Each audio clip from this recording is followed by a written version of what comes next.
যে জাগিৰোড টাউনৰ পেপাৰ মিলৰ জেগাত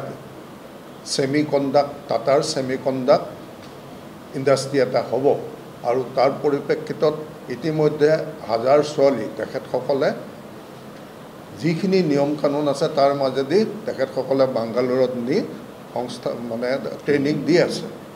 প্ৰথম বেচটোলৈকে চব ঠিকে আছে, কিন্তু এই প্ৰথম বেচটো যোৱাৰ পিছত এতিয়া এটা ভুৱা CIIMCC যতীন হাজৰিকাৰ লগত যোগাযোগ কৰি কিছু ব্যক্তিয়ে প্ৰৰোচনামূলকভাৱে জাগিৰোড, মৰিগাঁও আৰু অন্যান্য জিলাৰ পৰাও কণ্ডাক্ট কৰি পেলাই সংযোগ কৰি পেলাই তেখেতসকলক ভুৱা প্ৰতিশ্ৰুতি দি থকা মেলা, খোৱা, দৰমহা ইত্যাদি কৰি পেলাই তেখেতসকলক লৈ গ'ল।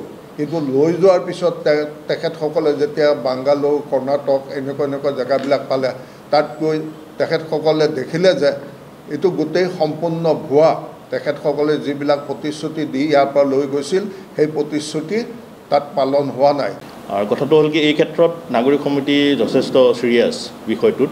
আমাৰ জাগিৰোড থানাও চিৰিয়াছ, আমাৰ স্থানীয় মন্ত্ৰী মহোদয় অৰ্থাৎ আমাৰ MLA মহোদয় যথেষ্ট চিৰিয়াছ। গতিকে তেখেতেও ব্যৱস্থা গ্ৰহণৰ কাৰণে আমাৰ আশ্বাস দিছে। গতিকে আমাৰ ইতিমধ্যে নাগৰিক সমিতিৰ তৰফৰ পৰা এখন এজাহাৰ দাখিল কৰা হৈছে। যিসকল ব্যক্তি বা যিটো প্ৰতিষ্ঠানে CIIMCC তেওঁলোকৰ মূল কাৰ্যালয় হৈছে গুৰগাঁও, গতিকে তেওঁলোকৰ সেই বিৰুদ্ধে আমাৰ এখন এজাহাৰ দাখিল হৈছে। লগতে আমি গম পাইছোঁ যে যিসকল অভিভাৱকৰ জীয়ৰীসকল তালৈ গৈছে, তেখেতসকলে যিসকল ভুক্তভোগী তেখেতসকলৰ কিছু সংখ্যকে ইয়াত এখন এজাহাৰ দাখিল কৰিছে।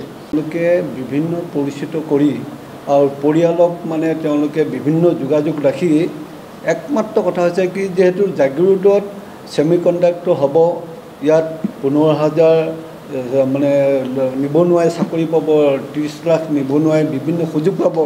এই সুবিধাটো ছেমিকণ্ডাক্টৰ নামত কথা কৈ এই পৰিয়ালবিলাকক আৰু যুৱতীসকলক তেওঁলোকক পৰিচিত কৰি এই বেনামী সংগঠনটোৱে ইতিমধ্যে প্ৰায় হাজাৰ ছোৱালী তেওঁলোকে আমাৰ বিশেষকৈ মৰিগাঁও জিলাৰ পৰা, মৰিগাঁৱৰ বিভিন্ন অঞ্চলৰ পৰা, মায়ং, মৰিগাঁও, বাৰপুজীয়া, মিল্লি, জাগিৰোডৰ পৰা বহুত ছোৱালী তেওঁলোকে বাংগালুৰু বা অন্যান্য চাকৰি নাপাতে। আচলতে ছেমিকণ্ডাক্টৰত চাকৰি কৰিবলৈ হ'লে প্ৰথমতে ট্ৰেইনিং দিব লাগিব।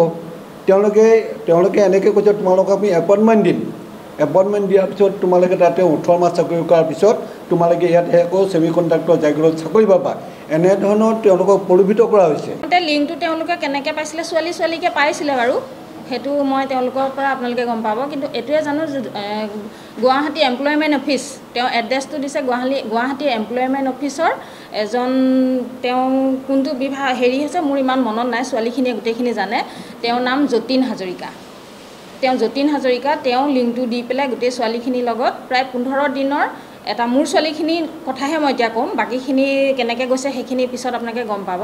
15 দিনৰ এটা ডিছকাছ চলি থাকিলে তেওঁলোকে অনলাইন যোগেদি তেওঁলোকৰ ভিডিঅ' কনফাৰেঞ্চ লৈছে, তেওঁলোকৰ অনলাইন যোগেদি যিখিনি সুধিব লগা আছে গোটেইখিনি সুধি মেলি তেনেকৈ তেওঁলোকে যে টাটাত, ইয়াত যিটো আমাৰ জাগিৰোডত টাটা হ'বলৈ গৈ আছে, সেই তাতে তেওঁলোকে 1 বছৰ ট্ৰেইনিং কৰি আহি ইয়াতে তেওঁলোকে সংস্থাপন পাব, এটা ইণ্টাৰভিউ লৈ পেলাই।